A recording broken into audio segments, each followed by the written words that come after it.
bagaimana posisi kami sebagai sosiolog itu memihak. Jadi kalau ada perubahan sosial dan kita tahu sendiri perubahan yang terjadi itu pasti menimbulkan salah satunya implikasi negatif dan ada yang dikorbankan. Entah ada yang mengalami subordinasi, marginalisasi dan lain sebagainya. Misal kaum perempuan, kelompok-kelompok petani, nelayan. Maka kami diperkenankan Kak Khalid di sosiologi itu untuk memihak.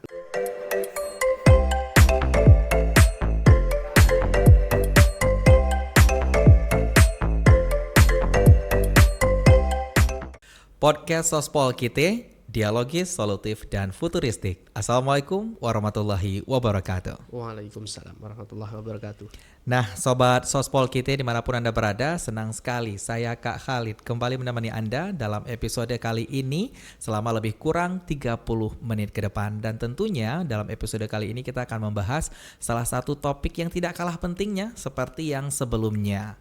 Nah, kalau pada episode sebelumnya kita sudah membahas bagaimana ilmu politik secara mendalam memberikan wawasan kepada kita semua. Nah, kali ini kita akan membahas salah satu ilmu yang tidak kalah pentingnya seperti ilmu politik, yaitu adalah ilmu sosiologi yang akan kita bahas lebih dalam lagi bersama dengan pakarnya langsung, Koordinator Program Studi Sosiologi Universitas Bangka Belitung, Pak Herza MA.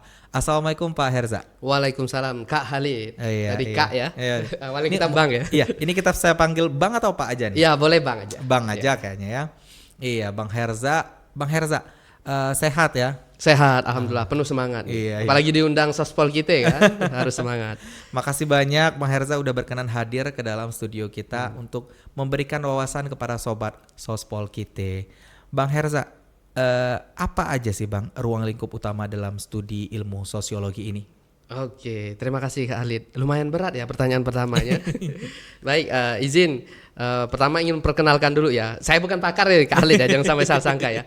Jadi memang kebetulan diamanahkan menjadi koordinator program studi sosiologi di UBB untuk saat ini ya. Saya sendiri sebenarnya dalam level dosen masih kategorinya junior. Memang di kami kebetulan banyak senior ya, banyak senior. Bahkan Profesor Bustami sebagai pendiri UBB ada di sosiologi. Nah, berkenaan dengan pertanyaan tadi, yang saya katakan cukup berat juga ya berbicara ruang lingkup. Mungkin ya pembicaraan awalnya rasa-rasanya kalau berbicara ruang lingkup rasanya nggak adil kalau nggak mengutip atau menyitir 3 tokoh utama dari sosiologi itu sendiri yang sudah diperkenalkan sebenarnya mungkin di SMA dan khususnya nanti di pengantar sosiologi bagi adik-adik kita yang semester 1 ya.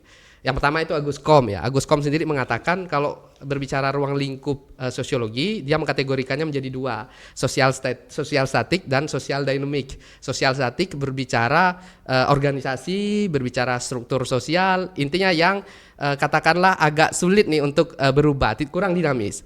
Satunya yang dia sebut sebagai sosial dynamic yang mungkin dalam konteks lebih spesifik berbicara tentang perubahan sosial, konflik dan masalah-masalah sosial yang katakanlah dia bisa berubah, cepat berubah dan sangat dinamis itu tadi ya, kata kuncinya di dynamic.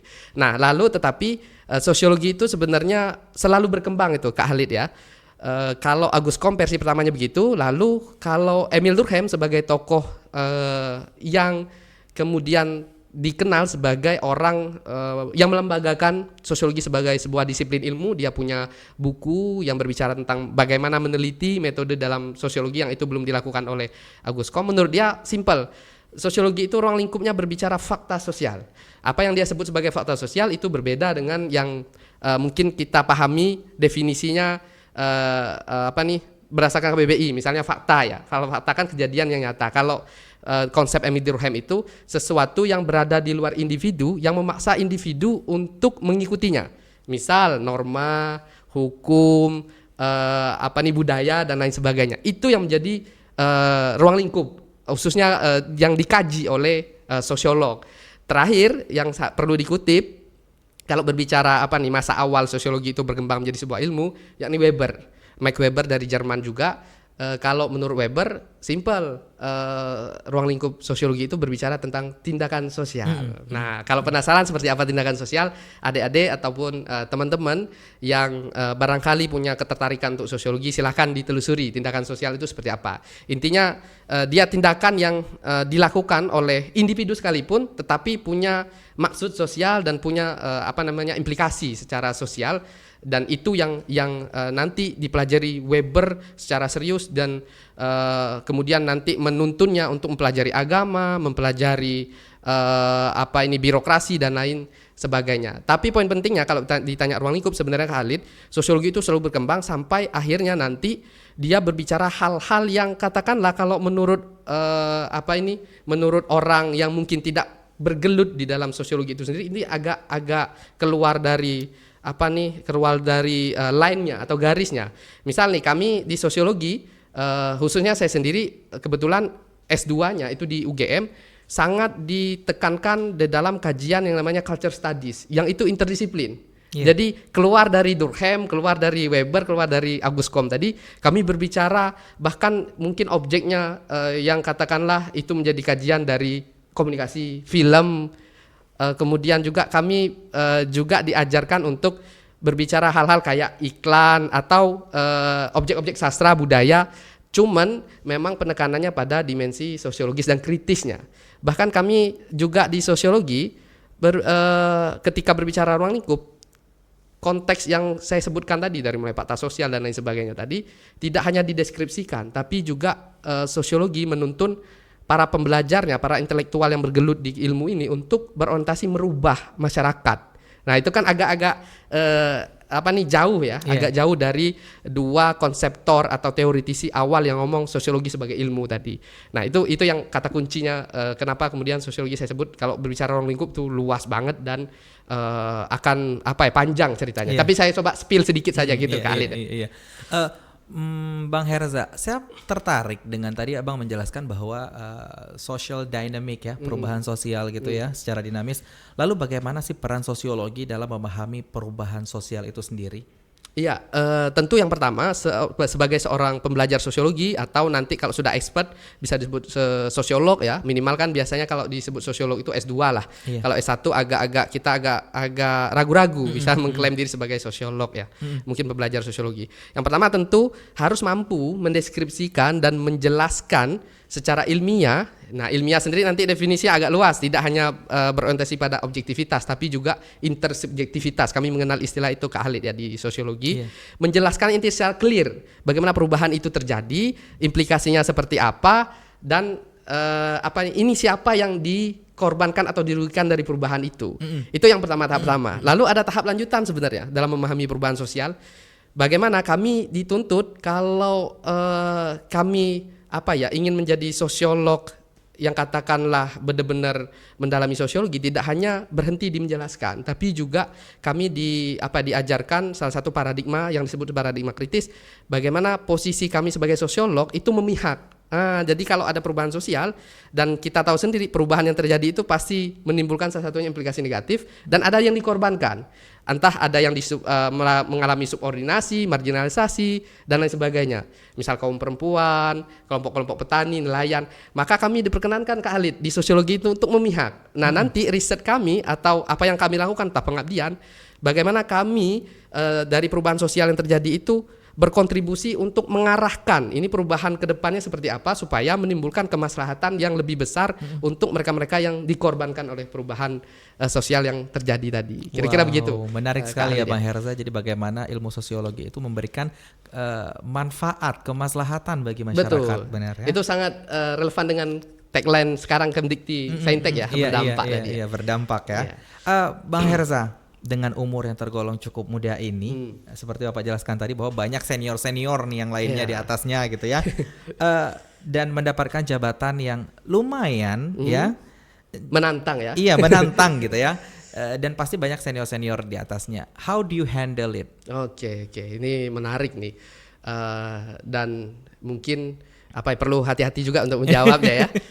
Pertama memang saya sebagai ditunjuk atau diberi amanah sebagai koor prodi sosiologi itu sebenarnya juga ya, sebenarnya mungkin situasinya yang kebetulan memang mengarahkan ke satu-satunya ke saya pada saat itu, Kak Khalid ya, karena di atas saya yang memang mungkin secara jabatan fungsional lebih tinggi dan lebih lama juga sebagai dosen di sosiologi UBB lagi pada studi lanjut. Tinggal sisa angkatan kami 3 orang. Di antara 3 orang ini yang memang pas mungkin untuk menghandle sebagai koor prodi sosiologi satu-satunya adalah saya, dikarenakan pertama memang S1 S2-nya sosiologi nih kebetulan. Duanya lagi, satu komunikasi, satu sejarah S1-nya Kak Khalid. Kalau zaman kita kan sudah nggak harus linear lagi ya S1 S2 untuk menjadi dosen. Ditambah lagi saya produk dari sosiologi UBB. Jadi sangat sosiologi UBB lah kira-kira begitu. 2012 saya masuk ke sini, saya diajar oleh Pak Izul, diajar oleh Ibu Aimi, diajar oleh Ibu Fitri Sujatmi yang saat ini menjadi rekan sejawat yang bersama-sama mengembangkan sosiologi sebagai sebuah kelembagaan di UBB ya. Nah, mungkin karena itu yang saya pahami sebagai kebetulan. Jadi tidak pure sebenarnya sebagai sosok orang yang paling memiliki kapabilitas untuk menjadi koor prodi. Jadi saya tidak terlalu pede untuk menyebutnya begitu ya. Saya selalu merefleksikan begitu. Nah, memang di kami level dosen-dosennya agak beragam juga. Jadi ada yang memang sangat senior kayak Prof. Busami, kita tahu bersama beliau sangat dikenal sebagai tokoh di Bangka Belitung, pendiri UBB, yang menginisiasi prodi sosiologi itu sendiri dulu di tahun 2006. UBB berdiri, sosiologi hadir, dan salah satunya karena Prof. Busami merestui itu dan pengen sosiologi itu eksis di Bangka Belitung. Menurut dia karena perlu ya, Bangka Belitung perlu itu. Kemudian turun ada Ibu Aimi yang dekan kita 2 periode, terus ada Ibu Fitri yang notabene beliau-beliau ini sudah doktor semua, dan tentu dalam momen tertentu kita yang katakanlah junior, yang katakanlah baru belajar ini perlu ekstra hati-hati, perlu memahami situasi untuk kemudian menyampaikan apa yang ingin kita lakukan kepada beliau-beliau ini yang menurut saya tidak selalu gampang untuk konsensus kesepakatan bersama. Itu memang perlu strategi atau perlu kehati-hatian tadi. Nah, untungnya apa yang background saya sebagai mahasiswa mereka dulunya beliau-beliau ini dan saya lahir di sini ya dari rahim sosiologi UBB, mungkin itu menjadi nilai plus untuk saya bisa paham dosen-dosen saya ini. Untuk juga sebaliknya mungkin dosen-dosen saya, ini Erza ini yang kami ajar dan tahu karakteristiknya. Sehingga alhamdulillah untuk sekarang Kak Khalid ya, saya cukup mampu kira-kira hadir di tengah mereka untuk melakukan hal-hal yang menurut saya perlu segera direalisasi supaya prodi sosiologi berprogres. Salah satunya misalnya Kak Khalid yang menjadi masalah sebenarnya kita di PISIP ya, prodi di PISIP itu dulu sebelumnya 1 tahun belakang masa lulusan studi. Nah, saat ini itu menjadi concern 3 prodi ini. Sosiologi menjadi salah satunya. Saya bisa dengan agak mudah masuk nih. Bahkan saya bisa ngobrol dengan Ibu Fitri, dengan Ibu Aimi, kira-kira mahasiswa bimbingan Bapak Ibu di periode terdekat ini misalnya ya, siapa saja nih yang bisa kita dorong untuk sidang. Dan saya bisa ngomong bahwa kadangkala memang kita punya idealisme, kita punya standar, tapi di momen tertentu ketika kita punya target untuk mendorong anak-anak kita bisa lulus cepat, kita harus menurunkan sedikit. Tapi bukan mendowngrade-nya ya, tapi menurunkan itu ekspektasi selama nanti setelah misalnya katakanlah sidang skripsi itu semua bisa kita perbaiki bersama. Saya bisa masuk ke wilayah itu yang barangkali kalau koor prodinya bukan berasal dari mahasiswa itu agak sungkan memang. Karena itu wilayah otoritasnya pembimbing kan. Nah, ini cerita jujur ya mungkin kalau Ibu Aimi dan Bu Fitri atau Bapak Izul mendengar mungkin dalam hatinya oh iya juga ya. Gitu kira-kira. Artinya saya bisa mengutip bahwa kita nggak bikin kualitas mereka menurun, tapi ekspektasi kita kali yang menurun. Benar. Selama jadi koor prodi tantangan terberat apa? Untuk saat ini jujur saja yang itu mungkin salah satu tadi yang disebutin. Untuk saat ini jujur ekspektasi sosiologi itu akreditasinya nanti menjadi unggul. Nah, kami kebetulan habis akreditasi B. B itu kalau sekarang kan setara baik sekali ya. Kami masih pakai ban PT yang lama B. itu menjadi unggul. Nah, itu kan ekspektasi yang sangat besar. Sementara kita tahu sendiri masih ada PR yang cukup besar untuk kemudian melangkah ke sana ya. Tentu kekompakan itu menjadi catatan penting, kemudian strategi-strategi supaya nanti proses reakreditasi itu berjalan dengan sesuai koridornya untuk mencapai unggul tadi, itu menjadi sesuatu yang cukup membebani jujur ya bagi saya saat ini. Tapi saya optimis dengan energi sosial yang kami miliki, nanti juga mungkin sumber daya kayak Ibu Luna akan balik lagi, Ibu Sujatmi sudah balik. Nah, itu insya Allah menjadi tambahan energi untuk kami berproses supaya sekurang-kurangnya beban saya tadi agak terbagi ya, terdistribusi kepada beliau-beliau ini. Kira-kira begitu Kak Khalid. Soal akreditasi sih. Akreditasi ya. Kalau akreditasi ini sendiri apa sih yang bikin kayaknya kan sebagai salah satu jurusan yang lama gitu ya di FISIP. Dari 2006. Benar. Lalu apa sih menurut Bang Herza yang melihat bahwa berat nih jadi unggul? Apa sih titik beban terberatnya gitu ya? Oke, salah satunya memang seperti yang saya sebutkan tadi, kita masih punya PR untuk menaikkan persentase lulusan tepat waktu. Itu yang pertama Kak Khalid ya. Karena instrumen akreditasi tentu itu menjadi poin utama tuh. Bahkan saya masih ingat tuh kemarin sempat sharing, biologi yang sudah unggul sekarang kan baru dikasih waktu 2 tahun ya untuk memperbaiki, salah satunya soal masa lulusan mahasiswanya atau alumninya ya. Itu yang pertama. Yang kedua memang jabatan fungsional para dosen kita masih terus berupaya. Kita sih skemanya optimis dalam beberapa bulan ke depan ada beberapa dosen kita yang bisa naik jafungnya, dan itu mensupport sekali untuk mencapai akreditasi unggul. Dan terakhir soal kita bagaimana harus memperkuat kerjasama internasional Kak Khalid, yang itu sudah kami lakukan misalnya dengan melibatkan dosen dari University Science Malaysia ya, USM, untuk ngajari kami beberapa pertemuan, dan itu ternyata bisa kita klaim untuk kerjasama. Dan kami ke depan 2026 itu sudah menganggarkan di RKKL Prodi untuk student mobility ke USM juga target utamanya, meskipun ini masih tentatif, bisa berubah juga. Jadi itu sih kayaknya yang menjadi konsentrasi kami untuk, dan menjadi PR untuk kemudian nanti bisa mencapai akreditasi unggul itu ya. Iya, wow, menarik sekali ya. Berarti artinya terus berproses Pak Herza. Siap. Bang Herza, dari sekian banyak keilmuan, why sosiologi? Wah, ini agak anu juga ya menjawabnya. Memang sosiologi itu kalau belum mengenal ke dalam, belum masuk ke dalamnya, masalahnya nggak terlihat seksi. Dalam tanda kutip ya. Masih seksi politik sebenarnya, ilmu politik ya. Nah, PR-nya adalah memang bagaimana mengenalkan sisi dalam dari sosiologi itu kepada anak-anak remaja kita yang lulus SMA atau bahkan yang masih duduk di SMA untuk tertarik nih sosiologi.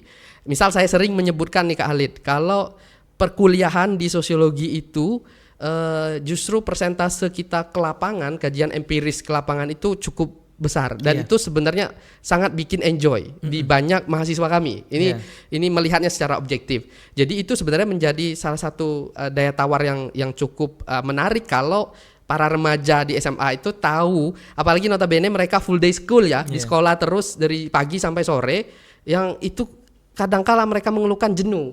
Nah, saya sendiri Kak Khalid beberapa momen ke sekolah-sekolah berkampanye pentingnya kuliah berkenaan dengan angka partisipasi kasar perguruan tinggi Bangka Belitung yang selalu rendah ya di secara nasional, sharing dengan para siswa. Nah, di sosiologi sebenarnya bagaimana kuliah di luar kampus, bukan skema MBKM aja ya, tetapi di mata kuliahnya sering membawa anak-anak tuh berkunjung, bercengkrama dengan masyarakat di luar kampus, itu sebenarnya membuat enjoy. Itu yang pertama. Yang kedua, memang sebenarnya sosiologi itu tidak membuat kita kaya secara ekonomi. Jadi kalau adik-adik remaja di sana yang ingin berorientasi menjadi kaya, jangan pilih sosiologi secara ekonomi ya. Tapi kalau ingin kaya perspektif, ingin kritis, ingin bisa berkontribusi untuk masyarakat dalam hal gagasan, kontribusi dalam tindakan nanti di tengah masyarakat, maka sosiologi adalah salah satu pilihan alternatif yang sangat seksi dan potensial menurut saya ya. Itu sering diungkapkan oleh dosen-dosen kami Kak Khalid di UGM. Dia memang menyarankan kalau Anda berorientasi ingin kaya, maka jangan sesekali berpikir untuk masuk sosiologi karena Anda tidak diarahkan untuk itu. Terlepas dari mungkin nanti ada kewirausahaan segala macam ya Kak Khalid. Tapi secara kurikulum kita tidak mendorong orang untuk berorientasi secara ekonomi, apalagi individualistik menjadi kaya, tetapi perspektif, teori, maka kami di kurikulum itu mata kuliah teorinya cukup banyak, tetapi bagaimana konsepnya mata kuliah teori itu disampaikan kepada mahasiswa dengan konsep yang santai, yang interaktif, sehingga mereka sebenarnya sambil belajar itu tidak begitu terbebani dengan teori itu. Gitu, Kak Khalid. Benar. Nah, kalau Bang Herza sendiri nih, apa sih yang bikin Bang Herza akhirnya nyemplung ke sosiologi? Apa mungkin dulu salah pilih jurusan di awal kali ya gitu? Iya. Ya, kalau cerita jujur memang setelah lulus SMA saya tidak 100% sebenarnya yakin dengan sosiologi. Kak Khalid. Iya, Sempat dulu memang ke UBB 100% tuh. Iya benar. Menurut saya bertahap dulu. Saya tipe anak yang ketika itu kayaknya belum bisa ke kuliah keluar Bangka. Masih belum pernah jauh dari orang tua, sehingga langkah awalnya memang saya cukup visioner loh. Ke UBB dulu, kalau nanti saya punya rezeki dan saya sehat, saya akan lanjut S2 baru keluar Bangka, ke Jogja misalnya salah satu pilihannya UGM. Nah, pada saat itu saya antara manajemen dan sosiologi, Kak Khalid. Tapi cerita lucunya ketika itu rektorat UBB masih di alun-alun Taman Merdeka. Di sana kebetulan rektoratnya berhadapan dengan SMK yang salah satu jurusannya ada manajemen. Langsung berpikir, waduh, kalau saya masuk milih manajemen dan kuliah, nanti saya akan berkuliah dengan mereka-mereka yang sudah concern di jurusan manajemen. Dan saya akan jadi yang terakhir nih secara tertulisnya di atas kertasnya. Dan saya tipe orang yang nggak mau begitu. Akhirnya saya refleksikan ulang, oh di SMA saya cukup enjoy dengan sosiologi dan nilai saya cukup tinggi di sosiologi. Saya tidak terbebani belajar dan lebih banyak memakai nalar mainstream lah. Hanya atas dasar itu dan hanya atas impian bahwa saya enjoy 4 tahun di sosiologi, saya memilih itu, Kak Khalid. Ternyata pas masuk agak kaget juga, ada teori ternyata yang menuntut kita untuk belajar dan ada momen di mana setiap mata kuliah itu menuntut kita untuk presentasi. Nah, itu yang dulu saya agak kurang nyaman. Tapi setelah ditempa, ternyata setelah ditempa Pak Izul, Ibu Aimi, saya banyak belajar dari situ dan akhirnya bisa menjadi dosen. Artinya saya cukup bisa terdorong oleh kiat-kiat para dosen ketika itu mendorong kami untuk ngomong, presentasi, belajar. Nah, jadi adik-adik sekalian, sebenarnya kalau Anda memang di SMA masih merasa insecure, masih merasa kalau ngomong takut, kalau bahasa Bangkanya kededap, Kak Khalid, ingat itu tuh sebenarnya bisa berubah ketika Anda nanti masuk dunia kampus yang memang didorong, ditempa untuk melakukan itu di kelas. Dan ingat, di kelas itu kita tidak saling mempermalukan. Atmosfernya sangat positif. Saya kira di jurusan apapun, di prodi apapun, atmosfernya positif di UBB, dan saya merasakan itu. Saya tentunya di awal-awal mengalami kendala untuk bisa ngomong bahasa Indonesia dengan baik dan benar, bisa menyampaikan argumen kepada teman-teman yang lain, tapi alhamdulillahnya teman-teman ketika itu positif semua. Dan itu ceritanya Kak Khalid. Jadi sebenarnya bukan 100% yakin dengan sosiologi, tapi ada unsur luar yang kemudian kayak menggerakkan, akhirnya saya memilih sosiologi dan alhamdulillah tidak murtad ya. S1, S2-nya tetap sosiologi. UGM itu saya sosiologi juga, setahun 8 bulan selesai, balik lagi sosiologi yang insya Allah nanti kalau tidak tahun depan 2027 harus kuliah sosiologi lagi. Sosiologi S3 kira-kira begitu, ya. Kak Khalid. Iya. Apa sih prestasi apa aja yang udah pernah diraih oleh keilmuan di prodi sosiologi selama di sini?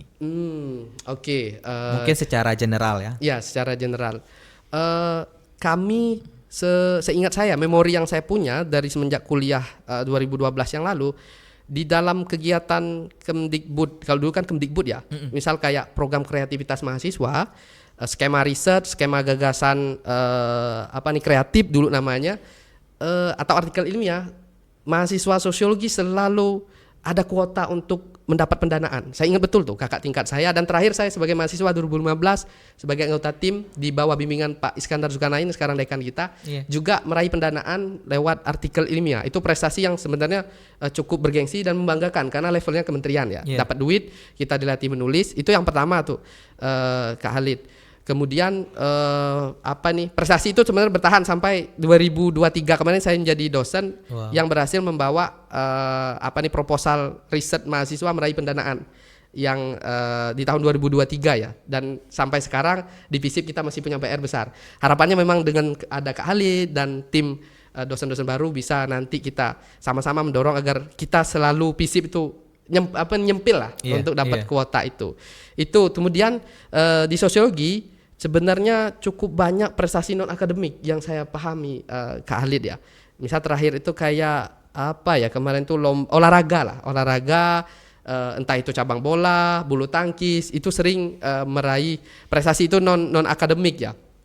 Nah, untuk prestasi lainnya sama sebenarnya di LKTI itu banyak juga ikut kegiatan-kegiatan dan meraih penghargaan. Kalau dosennya itu menurut saya prestasi juga, dosennya sering dilibatkan menjadi semacam tim ahli oleh pemerintah. Ibu Fitri itu sering tuh di Bangka Barat, di Belitung, Pak Izul yang dengan masyarakat orang LOM, nanti kalau belum tahu Kak Halid bisa berkunjung ke Belinyu, ada masyarakat yang masih dengan agama kepercayaan, disebut orang LOM, dan itu kaya banget kearifan lokal, dan kita merasa kalau masuk ke situ tuh kayak betah aja dan ingin tertarik untuk mengkaji mereka lebih jauh. Pak Izul tuh sangat dekat dengan situ, dan beliau selalu dilibatkan terakhir menjadi tim ahli untuk merumuskan perda kalau tidak salah perda masyarakat adat. Begitu juga dengan dosen-dosen lain, Pak Putra di pemberdayaan segala macam, itu prestasi yang menurut saya perlu disoroti juga ya ketika ngomong prodi. Kira-kira begitu. Karena waktu singkat kita ngomong itu aja ya. Menarik sekali ya. Lalu yang terakhir mungkin apa Pak ini pekerjaan yang relevan dengan ilmu sosiologi ini? Oke. Nah, pertama yang mungkin perlu disampaikan, sosiologi itu agak fleksibel ya Kak Halid kalau di lapangan ya, setelah lulus ya sarjana sosiologi atau sarjana sosial itu ya, banyak hal yang bisa mereka isi, dan itu kadang-kala menjadi kelemahan sehingga posisi-posisi tertentu jadi kayak kurang merasa ini posisinya cukup seksi. Bener. Karena banyak orang atau banyak keilmuan lain juga bisa mengisi, kira-kira begitu. Bener. Nah, saat ini yang perlu disampaikan kepada publik, lulusan kami itu banyak mengisi di pemerintahan. Misal yang terakhir itu saya ingat betul, memorinya masih melekat, di BKKBN tuh CPNS-nya ada 2, dan itu sangat relevan, bicara stunting, bicara program pengasuhan ya, bicara KB, bicara pernikahan dini dan lain sebagainya, itu sangat sosiologis BKKBN. Terus juga sosiologi bisa masuk ke instansi seperti KPU, Bawaslu, CPNS-nya banyak. Bawaslu provinsi itu banyak diisi oleh alumni sosiologi di Bangka Belitung ya. Benar. Bahkan terakhir kemarin di provinsi yang lain. Terus juga kalau kita bicara misalnya perusahaan finansial tuh banyak juga diisi oleh sosiologi, karena banyak sisi yang itu perlu dijalankan oleh sosiologi seperti surveyor dan lain sebagainya. Pemerintahan juga desa, kepala desa itu banyak alumni sosiologi yang di Bangka Belitung, karena dia sudah dibekali dengan ilmu dan juga soft skill di prodi sosiologi, dia mampu untuk bersaing menjadi kepala desa. Kepala desa saat ini jangan kita bayangkan kayak dulu, sangat seksi kan, bener. Secara penghasilan, secara otoritas kekuasaan dan lain sebagainya. Wah, menarik sekali ya, dan Sobat Sospol, kita udah membahas banyak sekali perbincangan kita dengan Bang Herza yang penuh dengan makna dan berisi. Yang terakhir Bang Herza, saran kepada calon mahasiswa dan juga mahasiswa ongoing di jurusan sosiologi. Oke, untuk yang ongoing dulu. Nah, teman-teman sekalian yang saat ini yang kebetulan mungkin menonton, mudah-mudahan menonton ya Kak Halid ya podcast kita ini, yang sudah berjalan sekurang-kurangnya misalnya di semester 2 ya kan, 3 untuk semester yang akan baru. Mari kita yakini dan berproseslah dengan maksimal. Jangan sampai berpikir untuk mundur. Sayang banget karena Anda sudah berproses sekurang-kurangnya setahun setengah kan, menuju setahun setengah.